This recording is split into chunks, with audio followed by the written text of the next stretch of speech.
नमस्कार, मैं Sushil Agarwal, chairman Avro India limited and Avro recycling limited Ghaziabad से और फाउंडर चेयरमैन ऑपरेशन शुद्धि की तरफ से बोल रहा हूँ। मेरी एक वीडियो थी जो मैंने माननीय प्रधानमंत्री जी के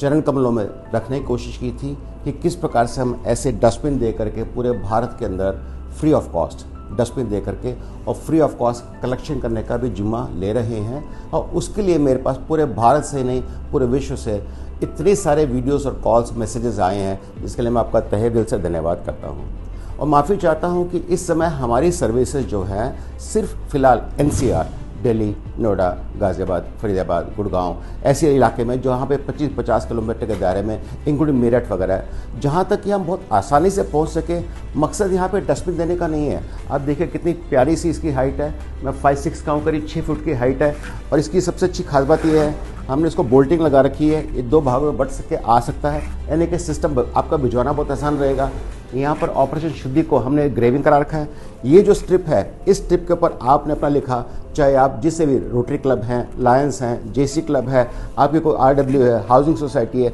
यहाँ पे लिखते चले गए। क्या लिखती है आपने कि भी हाँ भी इसके सौजन्य से, आपके सौजन्य से जो भी है, इससे क्या होगा, आपकी एक पॉपुलैरिटी पब्लिसिटी भी होगी। जो आपके लोकल MLA, कॉरपोरेटर, DM या फिर लेटर से कोई भी पुलिस अधीक्षक हैं या इस प्रकार के जाने माने लोग हैं, RW के प्रेसिडेंट्स हैं, जो भी लोग हैं आपके पास लगता है रिस्पेक्टेबल लोग हैं, उनके साथ फ़ोटो खींच करके इसको भिजवाना है। उसके बाद में हम इन सबको टैग करेंगे आपके स्टेट के चीफ मिनिस्टर साहब को,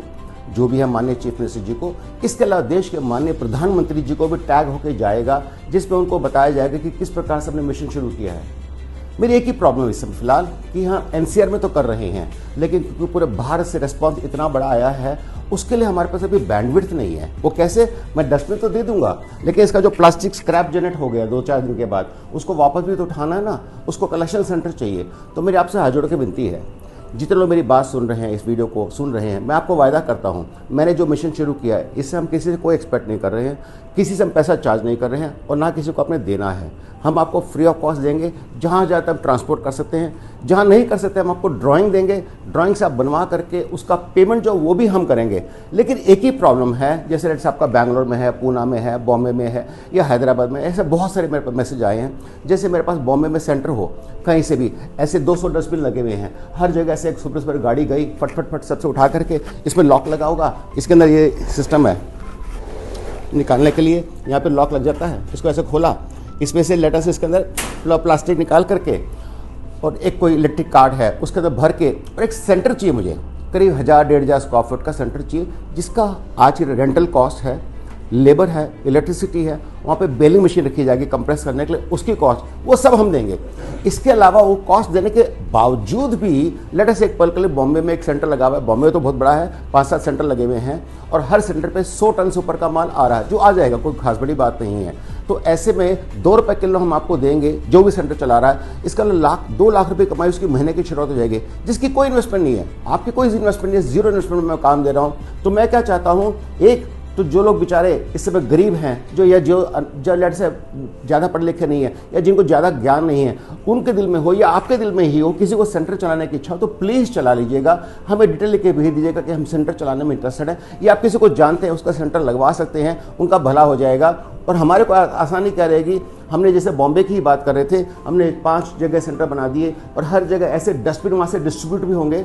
जितनी जगह डस्टबिन पड़े हैं वहाँ से हर रोज प्लास्टिक स्क्रैप आकर के, जितना भी स्क्रैप है, प्लास्टिक का हो, एल्यूमिनियम का हो, इलेक्ट्रिकल स्विचेस हो, इलेक्ट्रॉनिक के पार्ट्स हो, कुछ भी हो, हम प्लास्टिक के नाम पे, मल्टी लेयर है, सिंगल लेयर, आप चिंता ना करें, मुझे इससे फर्क नहीं पड़ता। सीमेंट के है, सॉल्ट के है, पुट्टी के है, मिल्क के पाउचेज है, सब कुछ ले लेंगे जिसके नाम से प्लास्टिक लिखा है, हम सबको ले करके और इसको प्रोसेस करके, उसको कंप्रेस करके, जैसे बॉम्बे की है तो बॉम्बे में ही फैसिलिटी लगा देंगे कि उसको रीप्रोसेस करके कैसे महाराष्ट्र की सेवा की जा सके। या फिर इसी प्रकार से महाराष्ट्र तो बहुत बड़ा स्टेट है ही, पूरे बैंगलोर कर्नाटका की बात करते हैं, तमिलनाडु की बातचीत करते हैं, गुजरात की बात करते हैं, राजस्थान की बात करते हैं, उत्तर प्रदेश तो अपने आप में एक बहुत बड़ी कंट्री ही है। यानी कि आप सोच के देखिए कि पूरे भारत में ऐसा कोई स्टेट, कोई सिटी नहीं है जहाँ पर इस प्रकार के डस्टबिन की रिक्वायरमेंट नहीं है। मैं देने को तैयार हूँ दोस्त,